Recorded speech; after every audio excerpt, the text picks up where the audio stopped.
Today we bring Season 4 of the Tennessee Titans franchise to an end, and we'll spend some time after this season finale talking about draft prospects I'm interested in and how I view this team going into the offseason. But this is going to be another losing year for our Titans, and we knew it was going to be a year focused a lot on rookie players, and there's been a ton of good development over the course of this season. But I think there was also a hope that we'd be in contention for the playoffs and in better shape than we are right now. We've got a few glaring weaknesses we have to shore up, and we haven't been great in our one-score games. But if there's anybody giving us some hope for the future, it's wide receiver Trayvon Randolph, who comes in with 91 catches on the season and a chance to become the Rookie of the Year for us. So let's get this season finale underway against the Houston Texans. It is defense up first as we get underway. And the Texans will kneel this one in the end zone, and here comes Davis Mills. So I have checked, and they have signed him to a 4-year extension. It's only for around $10 million a season, and they still have him as a bridge quarterback with the traits, so they could still be in the quarterback market this offseason. And Mills is on target, finding Sterling Shepard. That is good for a first down. Mills is having himself a pretty nice year as he hands off, and a jump cut for Devin Singletary as he gets the gain of 10. And it sets up third and short. Offset eye. Singletary gets swarmed in the backfield. At least 3 Titans were around him, and they get the stop. And that's going to bring out the rookie Brian Nava, putting a close to his first season here in the NFL. A lot of ups and downs. I think there are signs of great play for him, but his first play of the day is intercepted. Picked off by Jalen Petrie. He overthrows Devian Bynes, and I've wanted to see Bynes get a bit more emphasized here today. We try to go to him on the first play, and the ball is out in front. And the Texans take over, 30-yard line, handoff, Singletary, bounces off Simmons, and is stopped by Diablo. Defense has been tough lately, especially on third downs. Here comes pressure. Mills is sacked by Rashawn Gary. He's had an outstanding year. It's now a career-high 15 sacks on the season as he overpowers LaMichael Roundtree. And that'll bring on the kicker for Houston. And this kick is no good. He missed it left. That kick just went straight and never hooked either way. And the Titans take over, scoreless, and a handoff with nowhere to go for Manny Warner, getting his second straight start. Manny had a good game last week, going over 100 yards. And the pocket collapses around Nava as he gets sacked by Corin Gillespie. It's only a short loss, but now third down. Polite checks in. Better protection. And the pass is hauled in. It's Trayvon Randolph, but let's check the penalty. And this is coming back. 3rd and 23. You've got to get across midfield here. Nava faces pressure and just puts it up. Randolph's down there, and it's tipped and nearly picked again by Petrie. Texans playing some good defense, and they won our first meeting this year, 35-30. Mills underneath and completes to Russell Gage. And they seem to have adjusted their strategy against Rashawn Gary, not leaving him one-on-one this time. He gets put on the ground, and they're making sure he won't have an impact on this play. 2nd and 10 for Houston at their own 43. Singletary taken down for a loss. It's Rashawn Gary. Back to that one-on-one. 3rd and 13 for Mills. Faces pressure. Looks left and throws it away as the front 4 comes back with another good drive. Neither offense gaining a whole lot of traction here early on as Warner has the ball punched out, and it's recovered by Houston. Great play for the Texan defense. Manny puts it on the ground, and the Texans will have an instant scoring threat again. A fake for Davis Mills. He fires to the end zone for the touchdown. It's Sterling Shepard. Just had a half step or so on Caleb Farley. And Mills puts it right on him with a perfect throw. 6-0 Texans. Was hoping to see a bit more offense from us after some good showings in the last couple weeks. This is Randolph on the catch as he gets 7. Now a second down, bunch formation. They give it to Warner again, and there is nowhere to go. We only ran for 55 yards against Houston in that first meeting. Not looking good so far. Third down, Nava under pressure and taken down. Jonathan Grenard and company bring him down. 24 seconds to play here in the first quarter. Mills out of the shotgun, throwing left incomplete. This is John Cano. And part of why we acquired Isaiah Simmons is because we're tired of tight ends having big days against us. And honestly, it's been a while since we've seen that huge tight end performance. 3rd and 7 now for Mills. Faces pressure, heaves it up, and it's incomplete. Simmons came over as Gage really should have come down with it. And they will bring on the kicking team again. 52-yard try, and this time it is good. 10-7 all Houston in this one. Warner gets the handoff and is stopped quickly again by Antonio Harmon. He has 1 yard rushing. 2nd and 9, fake getting Nava outside the pocket, and he hooks up with Trayvon Randolph for a gain of 21, first down. Nava's 2 completions are to Trayvon Randolph. They'll try Warner, and it's just a repeat of what we've seen to this point. There is nowhere for him to go. Gotta make plays through the air. Abbott wide to the right, 3rd down. Incomplete for Sal Sexton, couldn't hold on. Sal recovering from a torn labrum, has missed the last handful of games. And will stay on the field for 4th and 4. And the pass is caught. First down, Devian Bynes. Finally seeing this offense on the move. It's first down. And downfield, Bynes couldn't hold on to it. They're looking his way. They're just not connecting very often. But they'll keep things in the air. Nava lofting downfield. Caught by Randolph inside the 5. Just missed another touchdown. But he sets the offense up only 1 yard away. They keep spreading the defense out. Here is Manny for the touchdown. And Tennessee is on the board. 4th rushing score on the season for Warner. And we'll see if that helps Tennessee get a bit more success going forward. Texans have it again at their own 46. Plenty of time for Mills. Wide open Devin Singletary. Taken down at the Tennessee 30. Houston looking to add on to this lead. First down. Singletary gets stuffed. Aleem McNeil was the first one there. 6:06 to play in the first half. 3rd and 10. Mills protected. Checks it down to Cano. And he's taken down quick by Brian Cook. And that's 3 more on the board now for Houston. 13-7. First half winding down, rolling left. Perfect strike to Bynes. First down. This is a connection that needs to get stronger next year. Bynes has had a very quiet season with the focus moving to Trayvon Randolph.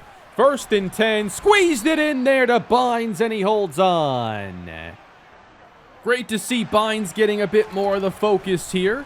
1st and 10. Trying to go delayed to Manny. And I guess the running game is just not going to work. They have beefed up this front 4, and we don't match up well against them. Going empty. 3rd down, Nava. That's caught by Randolph. Once again, first down. Continuing to close in on 100 catches. 2 minutes left in the first half. Nava lobs it out and connects with Rashad Polite for the touchdown. Titans in position to take the lead. Wheel route against the linebacker. That's going to get an instant look.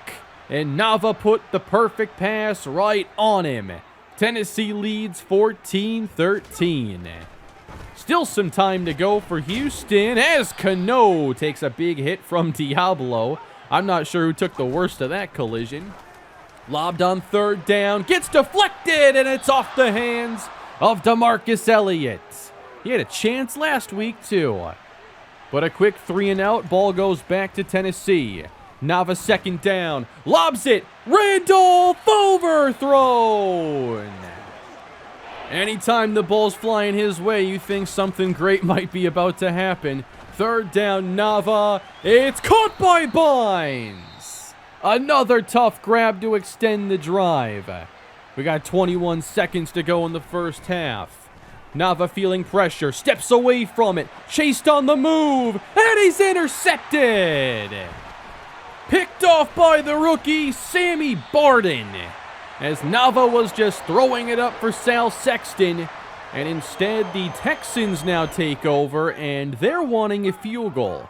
Here's a 55-yard try, and it never had a chance. It's pulled wide left, and there's still a second on the clock. So back and forth we go. Tennessee's going to play the final play here. And it's a shot toward the end zone. Tipped off the hands of Emmanuel Abbott. And that's your first half. It's a microcosm of this entire season, honestly. You look at some of the big plays, but then the turnovers and the things that have kept us from beating teams more decisively and more consistently. Meanwhile, in Jacksonville, the wheels have fallen off, and they have dropped their 10th consecutive game.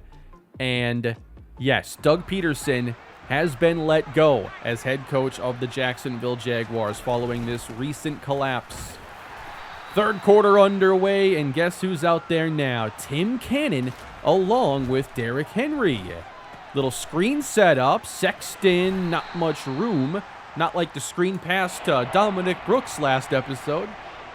But Cannon getting a chance here in the finale to show how far he's come. Caught by Randolph. If you throw it his way, you look so much better, no matter who you are. At the 43, a fake for Cannon. Steps to his right and heaves it downfield. Randolph leaping, can't make the catch. That was close to another highlight reel play. 3rd and 9, where do we think this one's going? Cannon, caught, first down, Devontae Parker. You were wrong, weren't you?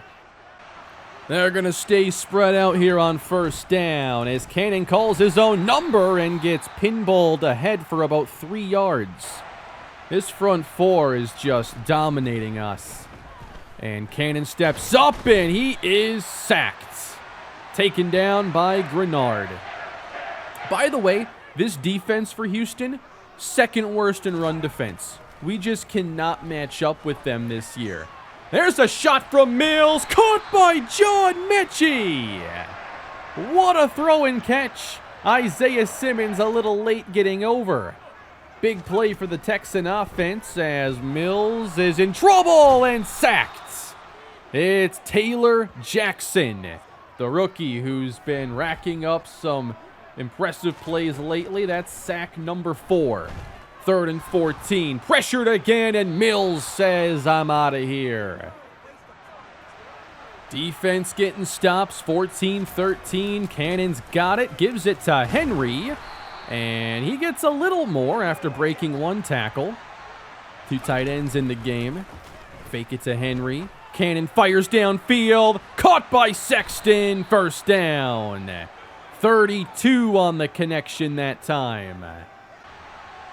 5 minutes to play here in the third. Rouse the motion man, and Henry met by 2 defenders who don't let him go far. Without that running game, they're facing a lot of tough third downs. 4-man rush. Cannon throws. It's caught by Randolph. First down. Polite the running back on 1st and 10. Looking for a screen. Abbott is there, and he's taken down for a 4-yard loss. Their defense is just so aggressive. They look good when they play against us. Here's the pressure on 2nd down. Cannon is hit, and he's intercepted again. 3rd pick thrown by the quarterbacks of Tennessee. Randolph was clearing open there right over the middle. 1-point game still, but Singletary gets room, and he's across the 40 in Tennessee territory. His best run, puts them inside field goal range. A fake to Mills, or from Mills on first down. Laid in beautifully for Shepard. 17 yards on the catch. A minute 16 to play now in the third quarter. Singletary, met by Knox, gets away, and then 3 more meet him. We finally learned how to stop the run a little bit. Texans have it at the 13, 3rd and 6. Deep drop, and Mills finds Shepard, and he's stopped shy of the marker. Looks like the 5-win Texans will keep their offense on the field. Gotta get one. Mills to the end zone. Leaping. Caught. Touchdown. John Mechie. How do you let him come down with that one? They took an unnecessary risk on 4th and 1, but it gets them the score. He's got no room there, but finds a way. What a play. And they will go for 2. It is Singletary through the middle. Love the effort. 2-point good. Texans up 7. Nava has returned to the game for Tennessee as we get this next drive underway. And he goes back to Randolph for a catch. By the way, Sammy Barden and him were college teammates. I have not realized that until now. Like, the best receiver and corner from this last class both went to Florida State. Oh, a holding call. That was great, negating one of our few successful runs. But there's Dominic Brooks. He's always open, despite having like a 6-second 40-yard dash. 3rd down, Nava. He steps through, runs for the first down. That's the best pocket he's seen all day as well. Drive continues, 48-yard line of Houston. Nava throwing, caught. Emmanuel Abbott to the 29 of Houston. Trying to tie this game up. 3 receivers in the game on 2nd down. Nava, jump ball for Randolph, and he fails to come down with it. 3rd down. Now they go trips left. Houston brings 4. Nava across the middle, threads it through for Emmanuel Abbott. And they're down to the 7. Goal to go, Tennessee. They go trips left once again. Nava setting up a screen. Sexton is there, but it's covered perfectly. 3rd and goal from the 5. They spread the defense out again. Pressure gets through, and they sack Brian Nava. Timmy Church gets beat off the snap, and it's 4th down. Tennessee took the field goal, so now it's a 21-17 game. Defense needs a stop. Nice grab by Shepard. He's had the better of Caleb Farley today. 6 minutes to go in the game, and Singletary with a nice run. Stopped near the first down marker. 5.5 minutes to go now. Fake to Singletary with pressure from Jeffrey Simmons. And down goes Davis Mills. Loss of 4. Now can they get off the field on 3rd and 5? Bringing pressure. Caught. Russell Gage has the first down. Easy separation against Roger McCreary. Now we go inside 4 minutes, and the Texans are back in field goal range. Singletary runs left, gets a hole, and a first down. As the run defense seems to be losing control here for Tennessee.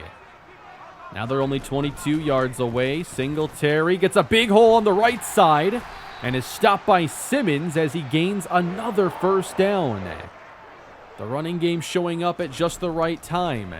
Going empty now. Mills faces pressure. Gary's there, and he just throws it away in time.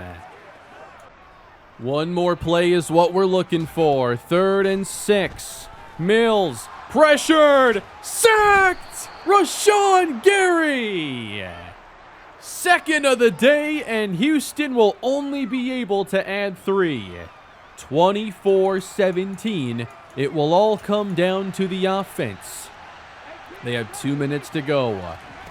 Set up for their final drive. Here's a dump off for Rashad Polite, and he's taken down by Jalen Petrie after a good gain. But they've got a long way to go on this drive. 3rd and 3. To the flats. It's caught by Polite. And that's enough for a first down as they burn their 2nd timeout. Still 68 yards to travel. On second down, Nava to the outside. It's incomplete for Devian Bynes. Again facing third down. 3 receivers to the right, setting up a screen for Henry, and it's covered perfectly. Trying to get him a chance to make a play, but it's a loss of 4. And that brings up fourth down. You've got to find a way to get to the 38. And here comes pressure. Nava's hit, and he's intercepted. That is going to end the season. And it is going to end in the most fitting way imaginable. We missed an assignment. Nava gets blasted and throws his 23rd interception of the season. But now, season 4 is over. And the Tennessee Titans have gone 7-10. We were swept by the Houston Texans. We were swept by the Indianapolis Colts. And we have lost consistently to teams that have built up this front four talent that we just cannot block. The offensive line is about to be a huge focus of ours, and I can't wait to get to this offseason. It's been a frustrating year, I know. A frustrating couple of years, maybe a whole series.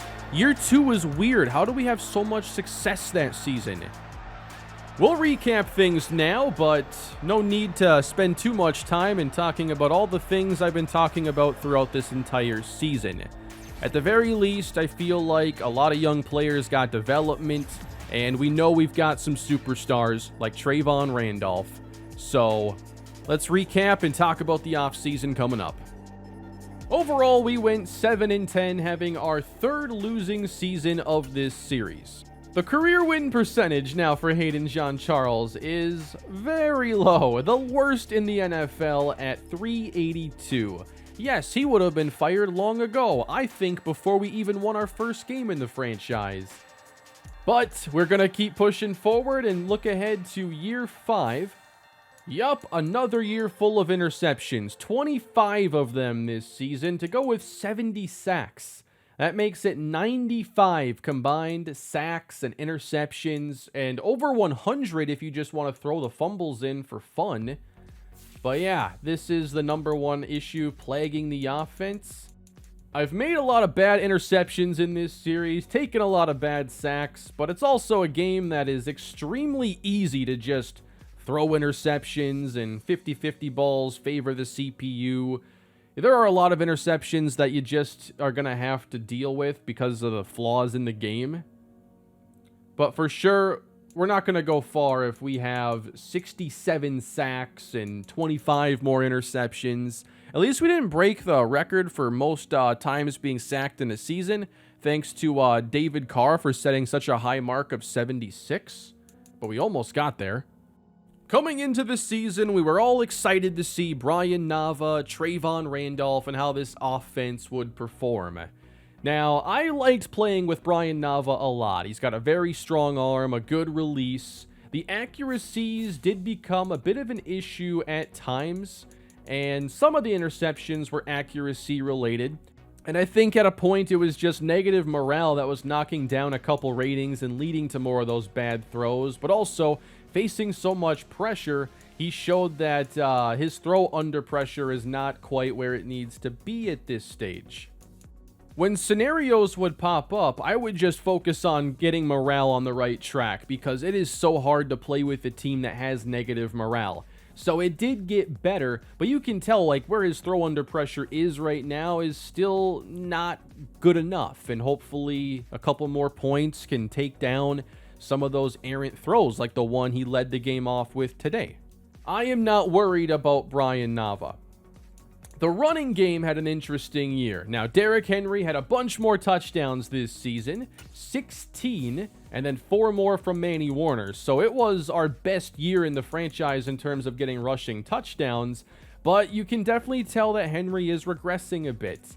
We have seen his broken tackle numbers drop. His fumbles got out of control this year, and he doesn't seem to have that same big play ability, and I think a lot of that is because of his acceleration. He still has really good top speed, but you've got to get there. and the blocking doesn't always allow him to get there. And if he's not breaking quite as many tackles, then you're just not going to have the same opportunities at those long Derrick Henry runs. And now with him turning 32 in the offseason, where are his ratings going to go from here? 86 acceleration is already feeling pretty tough at times. What if it drops to 84? Manny Warner got to start the last 2 games of the year, and at this stage, I don't really believe in him as a starting running back quite yet to get, like 200 carries. He had a good week the week before, didn't play great against the Texans, and overall didn't break a lot of tackles, which is something that I really want to see more of. But with where his ratings are, I'm willing to stay patient, and I know it's a bit more of a grind when you have these 70 overall rated running backs. So I do feel like Warner still has a chance to be a good starter. And I think it just comes down to, will he be our starter next season? What is the offseason plan going to be? Because we have to improve this offensive line. And we had struggles all over the place. We struggled to stay healthy. Trevor Penning ended up getting traded after he was a liability in pass protection. And George Fant had a couple good weeks, but overall is not a starting caliber tackle. He's the number 40 ranked left tackle in the league. Chris Wembley has missed so many games, you wonder how much you can really trust him, and I feel like we do need to look at centers in free agency, given he's now missed 12 games over his first 2 years. You can look at the games played, but also just the downs played. Like Nate Davis is out there every play, over 1,000 snaps. Wembley, 643. Some games he would play, but he would miss most of it after getting injured. He played 58.5% of the snaps that Nate Davis played. So that makes it look even worse when he's missing effectively 42% of the season. Elton Jenkins, I do think, is good. Signing him was big for us, but you can tell we need a lot more help for him. And I've brought in a lot of players to work on this offensive line. The only starter from day one of the series remaining is Nate Davis, but they haven't all been successful moves. And I think it's still debatable if Timmy Church was even a successful move, because he's not the strongest guy, not the best pass protector, and he hasn't developed quick enough to work on these weaknesses. So he's still a lower tier starter and has given up a lot of bad sacks. Everything we do in the offseason is going to be focused on improving this offensive line so we can get the most out of our playmakers, because we love all the talent we've acquired here, spending our first round picks on guys like Trayvon Randolph. I can't believe how productive Randolph was with route runnings that weren't in the 80s very long. He's just so athletic, so fast, and catches about everything thrown his way. He is the best 50-50 receiver I've had in any franchise. What I didn't get with Lance Adams in the Carolina series because the game didn't have wide receiver DB interactions, I have that now in Trayvon Randolph. Maybe he's not quite as fast, but it doesn't matter. 99 catches, one shy of 100, 1,500 yards, 7 touchdowns, and he missed 2 games. He went over 100 yards 8 times this year and only had 4 games with less than 6 receptions. The deep ball to Trayvon Randolph is going to remain one of the most important plays in the playbook. It works so many times, and I feel like they were never able to really intercept those deep balls when they were thrown his way. Maybe a couple times, but it's a safe play for us that gives us the best upside. Devian Bynes, I think I've just got to find, better ways of utilizing him. The talent is there. He's the best route runner on the team, and he's very similar to Calvin Ridley, who was productive for us back in Season 2. So Bynes, he did not produce quite as much this season, and I made an effort to get him the ball more in that finale, and sometimes it worked, sometimes it didn't. But I certainly feel like as we open up this offense more, and I think it's going to look more like it did in those final weeks where we're just in the shotgun more, trying to spread out the defense, I think that'll allow Bynes to shine more, and we won't see a stretch like this ever again. However, you have to consider that Bynes has missed some time with injuries, and so has Sal Sexton. And Sal is great when he's out there. He's a fun vertical threat. But we didn't get the most out of him either this season. And for sure, like, the offense I was running more in the first, 13, 14 games of the year was a little more basic, and I wanted to have, heavy play action emphasis, but against some of these opponents, it simply wasn't an option, and trying to develop a passing game without play action kind of became the goal of the final 4 games or so. And I'll be going into the playbook and making some changes, and there are just certain things that I didn't like. I don't want to always throw across the middle and test really good defenders. I'd like to throw more to the outside, but didn't have enough route concepts and formations that I thought attacked those areas well enough. But there are some changes I want to make. Maybe some more bunch formations so you can effectively target half the field and manipulate some zone coverages. Because I don't want to live over the middle. And I certainly don't want to rely on plays where players have to constantly cross the field. That just takes time. And I want the ball coming out quicker when we need it to against those teams. And part of that was hopefully going to be getting the ball more to the running backs. And there are some ways to do it that are easier than others, but route running at times and separating is an issue, and then getting yards after the catch is also tough because a lot of these dump-offs are completed and the running backs don't have a ton of momentum, and so it's hard to juke or spin your way past anybody. So Polite had 45 catches. I'd like to get him more, and certainly more than 272 yards. Henry caught 12, and then Warner caught 7. Divided by 17, that's 3.7 running back catches per game, which I still think is low. And again, I don't like the total yardage output there. But Polite's got 97 speed. There are ways we can, I think, spread the field a bit better, and I have an idea for what I want to do with the offense next year. We have all these playmakers, and certainly you've seen me, operate a lot under center, a lot of multiple tight end. I think next year it's going to be a very wide open offense, and we're going to try to space the field out and see how much of this talent they can truly handle. A lot more isolated situations against speed and just the talent of guys like Trayvon Randolph, and then building up the offensive line so that is doable with 5-man protections most of the time. Dominic Brooks, 400 plus yards, 2 touchdowns. He played well, and he does a really good job when he has to fill in for Sal Sexton.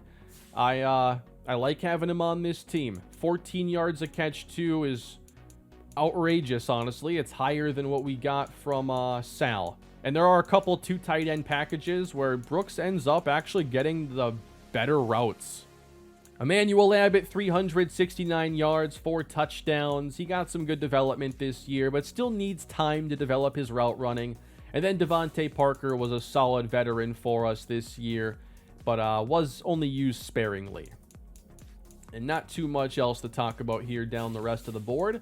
For the defense, so we were the worst defense of all time last year in terms of points allowed, and it got a lot better this season, and I think down the stretch, we became a pretty good defense. Now, yes, I had to adjust some of the sliders so that run defense isn't impossible, but I've also changed up what we were doing schematically a little bit. I've wanted this to be a man cover heavy defense, but I did switch, and I ran a pretty basic defense down the stretch. It was, cover 3 to stop the run, and then a little more cover 2 and some softer zones if first down was successful. And I do feel like Isaiah Simmons was a solid addition, although the splash plays aren't there, and we gave up a lot for him. At the end of the day, I've been looking for a skill set like Simmons in this defense, and it's been tough to find safeties that have the ability to play man zone with good athleticism, but not be awful against the run. So I traded for Isaiah Simmons because he's a very unique player. I can play him in a variety of spots, and I feel like it'll only get better next year. But certainly playing him as a traditional safety, but still keeping him more in a box role, just not as a linebacker, was way more preferable to playing him as a linebacker. But Connor Knox racked up 191 tackles, 3 sacks, plus an interception. He and Diablo became a really good tandem. And, you know, for a while I was thinking we have to find another linebacker for next year. Diablo is just not playing well enough. And it seemed like this Seahawks and Rams game, this is when it started to turn the corner for him. And he started to make good plays against the run. And he also made a couple plays against the pass, and he's a good blitzer. Now I feel like if we can't find anybody else in the offseason, I like him in this role. And if I'm looking for anything at linebacker, it's going to be pure coverage. Because now I feel like Diablo can handle more than he could at the beginning of the season. Rashawn Gary had a bounce-back year, 16.5 sacks to lead us this season. Jeffrey Simmons had 8.5, and Terrell Riddick had 8.5. 5.5 for Aleem McNeil, 4 for Taylor Jackson. I like Kyron Johnson coming off the bench. And we had a pretty decent pass rush this year, although it was inconsistent at times. Our best stretch was definitely that final 4 or 5 game stretch, and Rashawn Gary was a big reason why. I would have liked some more turnovers this year. I felt like Fulton and Farley maybe weren't quite as good at times. They do get interceptions from time to time. Overall, I like them a lot, but it did feel a lot like Roger McCreary was a liability in the slot. And I definitely want to look at that in the offseason. McCreary just doesn't have the athleticism, I think, for some of these receivers that can beat him vertically. He only has 89 speed, 91 acceleration. He's a good corner, and I might even try to bring him back because we have plenty of cap space, but I'll be challenging that slot starting role. Overall this year, we were 22nd in scoring offense, 25th in passing, and 8th in rushing. We've still had the emphasis on running the football with Derrick Henry, and then defensively, 23rd in points allowed, first against the pass, I guess, and then we finished 19th against the run. So we opened with great run defense, like teams weren't even trying, and then it got terrible for a while. And then changed up, I think the run blocking slider for the CPU went down 1 or 2 points this year. It's at a 43 right now, and I like where the sliders are at the moment. That's the only thing I've really been messing with. I did up fumbles after preseason.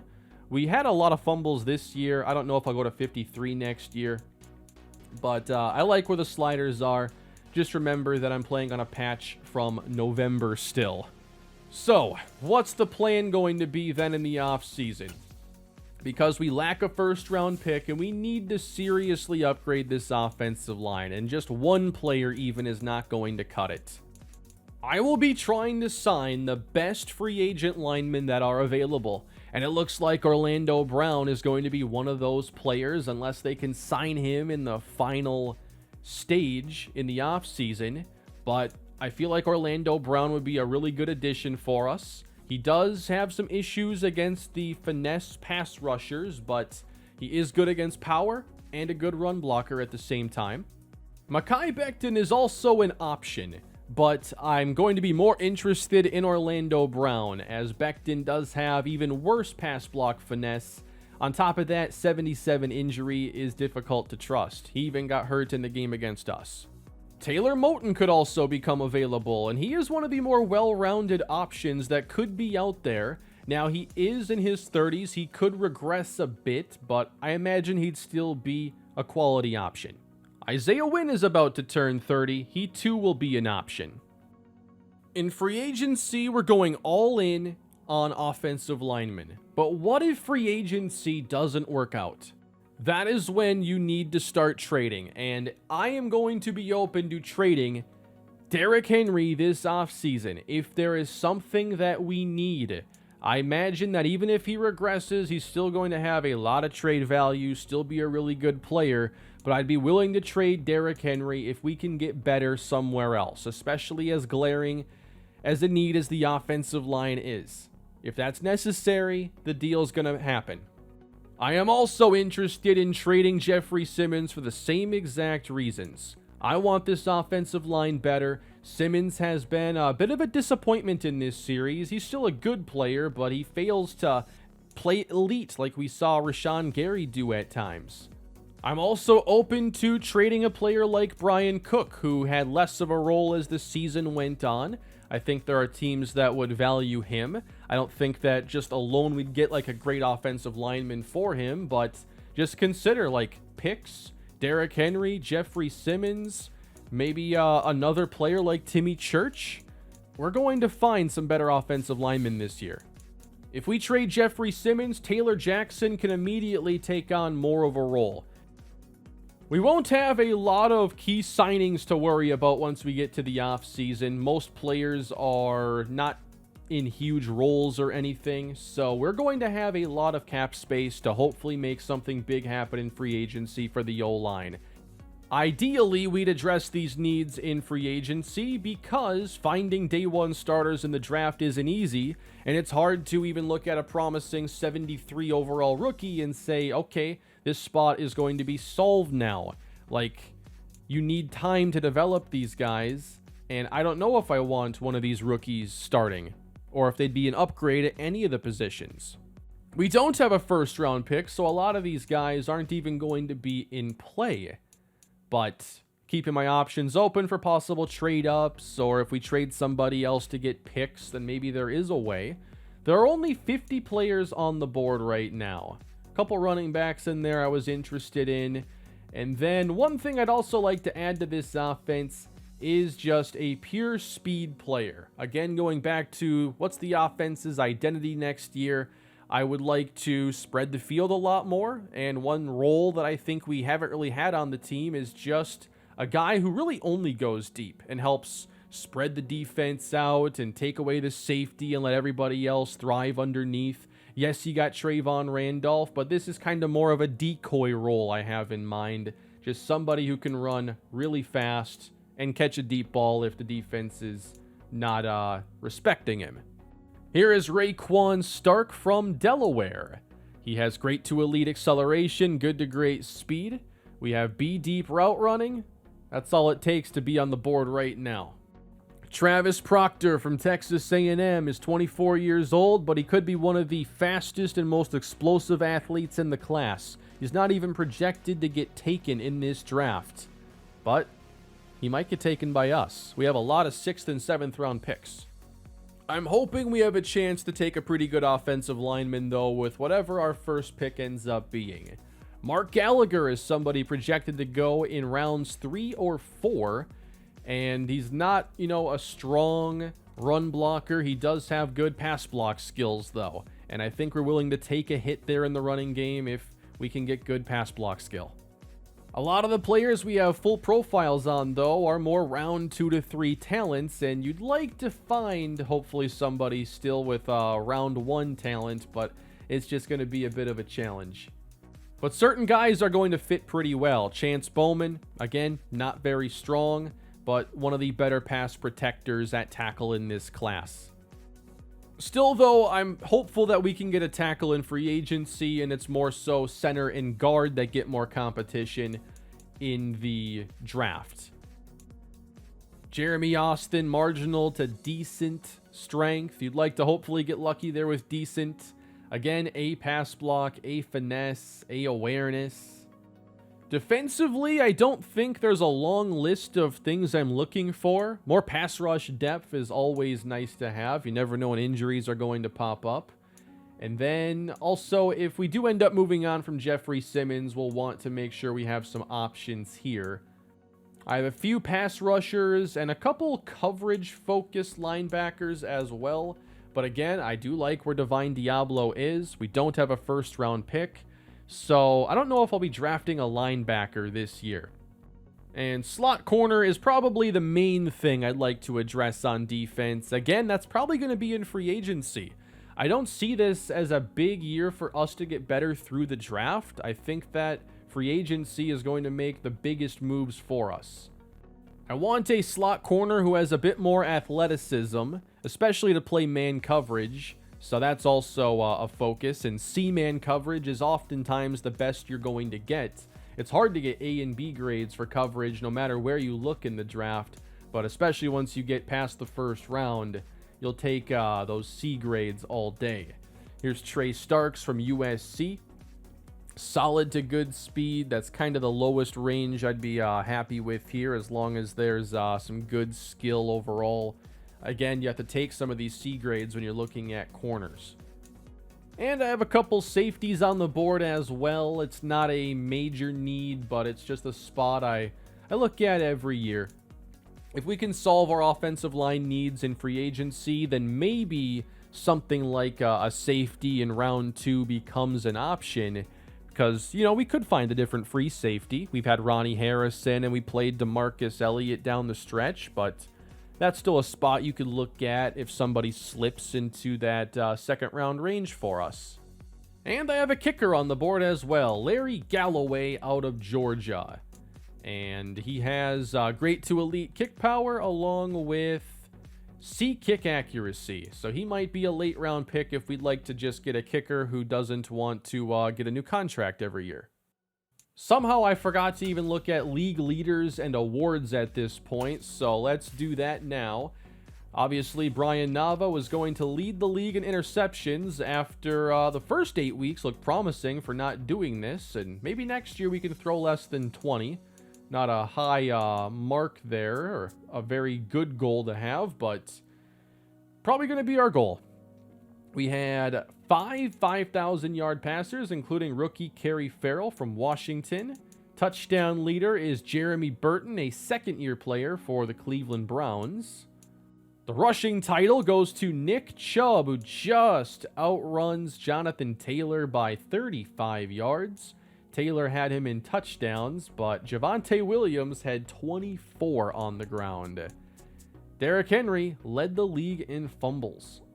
Cooper Kupp 2267, but did not have a huge day against us. I'm impressed with how he played against him. He had 28 touchdowns. Amari Cooper caught 31 touchdowns in a season. That is impossible. How do you catch 31 touchdowns? How many multi-touchdown games is that? He had 2 games with none, 3 games with 1. So that means he had 12 games with multiple touchdowns. Trayvon Randolph ended up having the 5th most yards per game at receiver. Rashawn Gary, 31 TFLs. That led the AFC. Max Crosby, 18.5 sacks, with Von Miller as well reaching that mark, will lead the AFC. Terrell Burgess, Larry Davidson, Jalen Johnson, 5 interceptions each. But 8 for Dante Jackson in the NFC. 20 sacks for Chase Young. Your league MVP is Josh Allen with the 10-7 Bills. John Harbaugh is the coach of the year. Amari Cooper is offensive player of the year. No surprise there. Max Crosby, defensive player of the year, beats out Rashawn Gary. Trayvon Randolph is indeed your offensive rookie of the year in the AFC. And the defensive rookie of the year, Jarrett Coles of the Colts. In the NFC, it's Cooper Kupp on offense, Shaq Barrett on defense. Kerry Farrell is rookie of the year, and Tim Bishop on defense. Yeah, this is a ridiculous record. Randy Moss, on one of the best offenses of all time, had 23 touchdowns, and we just had Amari Cooper have 31. And the news feed does tell us that, yes, the Jaguars have fired Doug Peterson. They have been one of the strangest teams in this franchise. They had a phenomenal start to the season and then lost 10 straight games.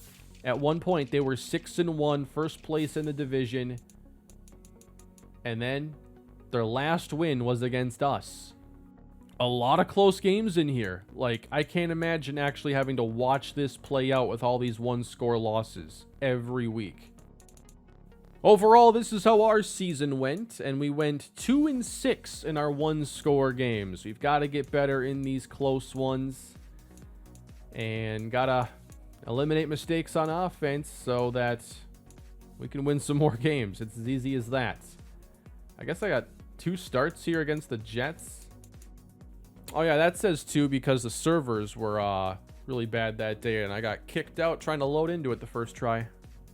But here are your playoff teams, with the Ravens and Rams earning number 1 seeds. And we had such a good game against the number 1 seed Rams. We played 6 games against playoff teams this year, which doesn't feel like very many, and went 2-4 in those games. Trayvon Randolph was a Pro Bowler. We already knew that. He's the wide receiver 5. Rashawn Gary, Matt Gay, and that's it. Just 3 Pro Bowlers. And your Super Bowl matchup will feature the Buffalo Bills and Washington Commanders. So you've got the best rookie quarterback and the league MVP going head-to-head here in the finale. We had the Colts drop their opener. That's good to see. The Bills beat the Chiefs, and then the Raiders, with Malik Willis bringing the Raiders to the postseason this year, having an outstanding season for them. The Falcons have been strong in this series, but they don't make it out of the wild card as the Panthers end up going all the way to the NFC Championship. The 1 seeds both lost in their first games. Looking for any development changes. Nava still at star, Randolph at X Factor. You got Bynes and Sexton at star. Offense looks about the same. Derrick Henry, he is also going to be dropping down to star, which I'm not too surprised by. So he doesn't have abilities anymore.